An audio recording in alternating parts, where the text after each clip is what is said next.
ஒரு ஃபங்க்ஷனுக்காக இந்த பியூட்டிஃபுல்லான சாரீலேருந்து தான் mom and daughter combo customise பண்ண போகிறோம். இது கிளைண்ட்டுக்காகலாம் இல்லை, நமக்காக, அதாவது எனக்கும் இன்னுக்காக கஸ்டமைஸ் பண்ணியிருந்தேன். இந்த சாரியில் ப்ளவுஸ் பார்ட் இல்லை, வெறும் பல்லு பார்ட் மட்டும் தான். அதை மட்டும் செப்பரேட்டாக கட் பண்ணி எடுத்துக்கிட்டாச்சு. இந்த அவுட்ஃபிட்டில் ஃப்ரண்ட் பார்ட்டில் மட்டும் நம்ம ஒரு பேட்ச் ஒர்க் டிசைன் நான் பிளான் பண்ணியிருந்தேன். ஸோ அதுக்காக தான் அந்த பல்லு பார்ட்டை தனியாக கட் பண்ணி எடுத்து வச்சுக்கிட்டேன். ஸோ இந்த அவுட்ஃபிட்டோட ரிசல்ட் இப்படி தான் இருந்துச்சு. ஃப்ரண்ட்டில் பார்த்தீங்கன்னா அந்த பல்லு பார்ட்டை வச்சு ஒரு பேட்ச் ஒர்க் மாதிரி கொடுத்துட்டு லேஸ் வச்சு கம்ப்ளீட் பண்ணியிருந்தேன்.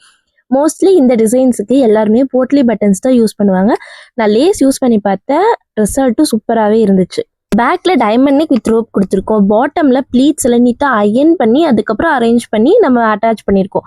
பிகாஸ் ஒரு சில சாரீஸ்க்கு இந்த மாதிரி ப்ளீட்ஸ் நீட்டாக அயன் பண்ணாத பார்க்க லுக்காக இருக்கும். இதோட மினிவேஷன் தான் இந்த ஃப்ராக். சேம் as அந்த ஃப்ராக் மாதிரியே தான். பட் என்னென்னு பார்த்தீங்கன்னா பல்லு பாட்டை வந்து நம்ம யோக் பார்ட்டில் ஃபுல்லாக கொடுத்துட்டு சாரீ கிளாத்தில் பேட்ச் ஒர்க் பண்ணியிருக்கோம். பேக்கில் ஹூக்ஸ் அட்டாச் பண்ணியிருக்கோம். பஃப் ஸ்லீவ்ஸ் கொடுத்துருக்கோம். பாட்டமில் பார்டரை டபுளாக அட்டாச் பண்ணியிருக்கோம். இதை நம்ம மின்னும் போட்டுட்டு நடந்த வீடியோ ஃபோட்டோஸ் எல்லாத்தையுமே அட்டாச் பண்ணியிருக்கேன்.